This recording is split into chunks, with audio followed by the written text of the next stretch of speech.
Let me tell you about my first wife. We met through mutual friends at work who hosted an Xbox tournament. She just happened to be there wearing overalls, sitting on a big comfy couch, ready to win. I sat beside her and started learning as much as I could about her without distracting from the game. She was 28, I was 30. We both worked the same full-time hours in the city 4 blocks apart. She was extremely good at video games and charming anyone she spoke to. She was a journalist without any plans to settle down. Even though she told me this, I still asked her out after the party and she accepted while we dated. And after we moved in with each other, we met up for lunch each day of the work week, occasionally walking the extra half-mile to visit the park. We started calling each other husband and wife and told our friends and family. We were married. Now they all freaked out and held a party for us, which used to be one of my favorite memories. Over 8 years, we had a great relationship. I felt like we were meant to be together. And she told me she felt the same. Our life was average and full of work, but she made it bright. We played games, went on trips, ate weird foods, went on city treasure hunts, hosted parties, went to parties, helped out friends and cooked together through all the years. We each got promoted twice but continued working in the same buildings besides a handful of times when one of us was too busy. We continued meeting for lunch every workday. One particular day she cancelled, claimed to be swarmed at work. I still went to the cafe and park to eat lunch while I was there eating my tuna sub. I saw my wife, she was walking hand in hand with another man. I nearly choked. I started following them at a distance and watched them take a picture together on his camera. This was before smartphones. He kind of looked like a tourist, which made me ask myself where this guy was from and why he was spending time with my wife on her lunch break just before my wife went back inside her work building. They kissed passionately. So I walked up to them and asked what the heck was going on. My loud voice made my wife jump out of her skin and push AP backwards. He stumbled and fell, hurting his left wrist. He cried out furious and confused. He asked me who I was and why she pushed him. I told him this was my wife and he looked at her stunned and heartbroken. She was just covering her mouth with both hands, probably to stop herself from getting sick. She couldn't believe I found them. I told her I followed her through the park and I wanted to know why they were kissing or together at all. The only one that knew what was going on was her. She admitted she was chatting with this man on AIM for a long time after they met in a game chat room while I was sleeping. I was devastated and heartbroken. It felt like I couldn't breathe, as all the memories I had with her flashed through my mind. I gave her my heart and she clearly didn't care. Not enough to keep herself from starting a secret relationship with this man. I knew I had to let her go. I cried and told her I was done. She knew what it meant because of how serious my face and mannerisms were. She started bawling and sat on the sidewalk begging me to forgive her. Security guards and passers-by stared at the three of us. AP was upset too, complaining that he just drove hours to meet her for the first time, only to find she was lying to him. He held up his wrist, which was swollen, and said he was leaving. He hailed a taxi and I never saw him again. The hardest thing I ever had to do for myself was leave my wife sitting on the sidewalk knowing I'd never get to hold her again. 4 months later, I was fully moved out of the apartment we shared together. I had to have friends of mine help me pack the stuff and get it out of the apartment. Otherwise, I feared I'd have a mental breakdown and want to stay with her even though I had no faith or trust in her at all. I just avoided seeing her or forgiving her because things would never go back to the way they were. We were never lawfully married, so we didn't have to go through a divorce. I got a new apartment pretty easily and went a long time without hearing anything from my ex. It surprised me how suddenly we stopped talking, but it surprised me even more when she finally called me. 4 years later, she was devastated because AP just up and left her. Apparently, he moved into the apartment with her almost immediately after I moved out. Then she caught him cheating on her and instead of begging for forgiveness, he hightailed it out of there. She wanted me back. We had been together for 8 years before she cheated on me. But 4 years of separation after her infidelity helped me to accept the reality of things. Maybe a small part of me still cared about her, but I didn't want her to be my wife again. Besides all that, I was lawfully married by this time to a woman who has undoubtedly earned my trust and unconditional love. So it felt good to deny her but wish her well before hanging up. I am so sorry. Your wife did this to you. It sounded like the two of you had a fine relationship and routine meeting up for lunch several times a week in the city where you worked and lived. If only your wife understood the dangers of starting a relationship online, especially when it's without the knowledge of your spouse, things are bound to come to light. Even if it takes months or years. Whenever a relationship is started, both spouses should be made aware of it. This is how trust is built.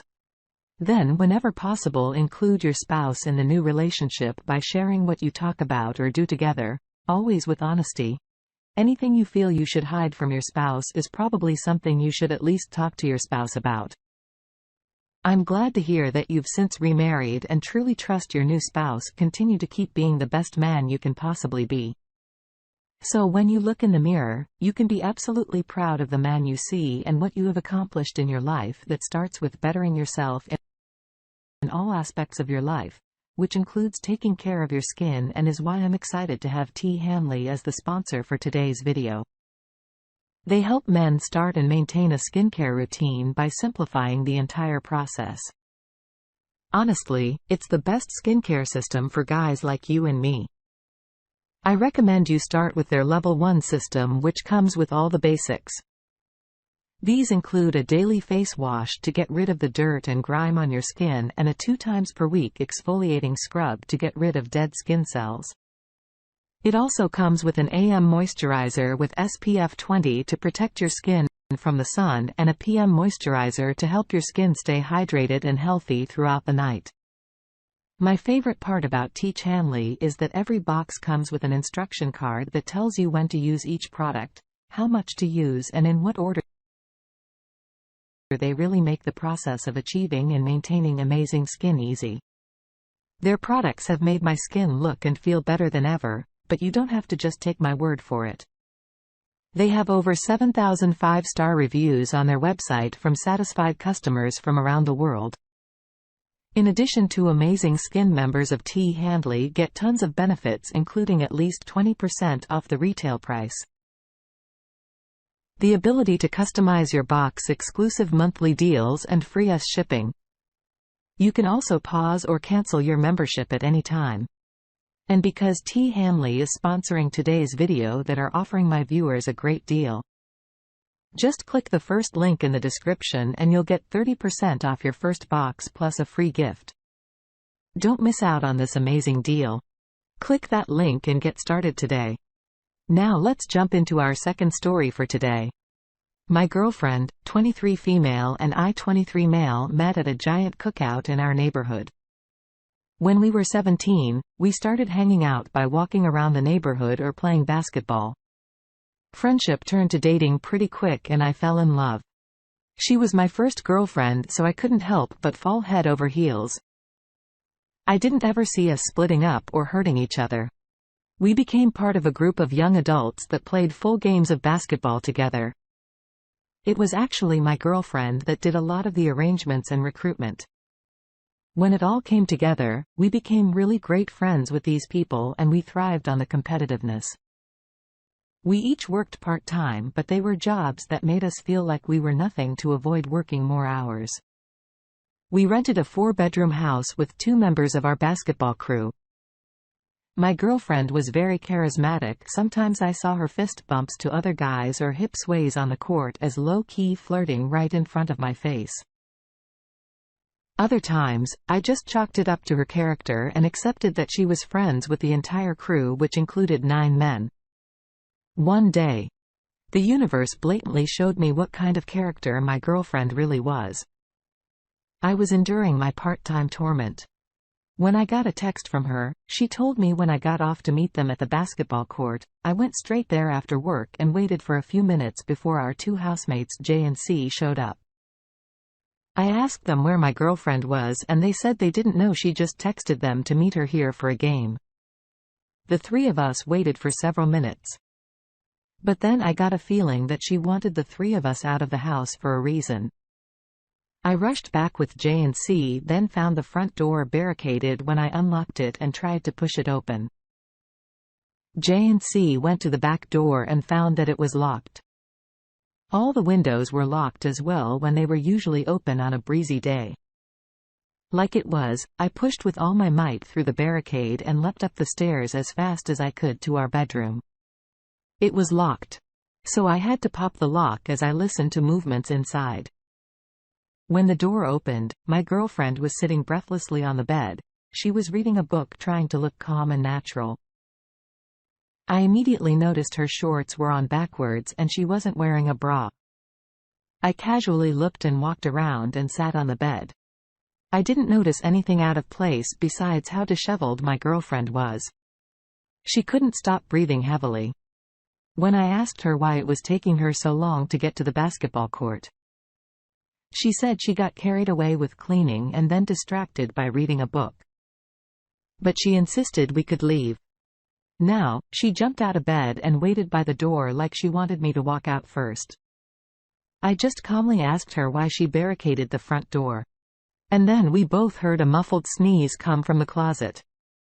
Her worried face locked eyes with me. I jumped up and opened the closet, reaching in and pulling out AP. It was one of the guys we played ball with. He immediately started apologizing to me, saying he knew he messed up. She was my girl and he wouldn't be intruding on our life anymore. I said it didn't matter. He could have her because I only wanted a woman I could trust. He started walking out and I followed him. My girlfriend couldn't wrap her mind around the fact that I was willing to give her up that easily. She yelled my name, asked me to stop and come back, and asked me if we could talk about this. I just said I was out and ignored her cries while I followed JC and AP back to the basketball court. The men supported me and voted to kick AP and my ex from the crew. J and C made life miserable for my ex. So she moved out, I moved back in, and the three of us split the cost of living without her. All things considered, I think this was a great experience. I'd be lying if I said it was easy, but I honestly needed to know what it meant to earn trust, and this was how I learned it. I had my friends for support and they even helped me move back in. My ex was willing to sleep with anyone. She felt attracted to her. AP wasn't the last person I heard she had relations with. This is exactly the opposite of what a real woman who cares about her man would have done. The whole purpose of dating someone is to find the person you want to commit yourself to through thick and thin, no matter what. You have a life partner by your side. But this level of commitment isn't just a pickup game of one-on-one. This is something you have to work towards by continually choosing to love your mate and only your mate. Even providing the opportunity to cheat like your ex did is grounds for breaking up. Any woman who does this needs to understand that secrecy, lying and seeing another man without your man there is highly suspect and untrustworthy. Even if nothing would happen, it's not building trust at all. It's just making your man wonder when or if you're going to cheat on him. Maintaining friendships and going out without your spouse takes an incredible amount of earned trust on their part. When that's taken advantage of, it's hard to recover from. Thank you all for taking the time to listen to today's stories. If you enjoy listening, please feel free to like and subscribe. If you haven't already, also comment below with your thoughts on what happened. Take care.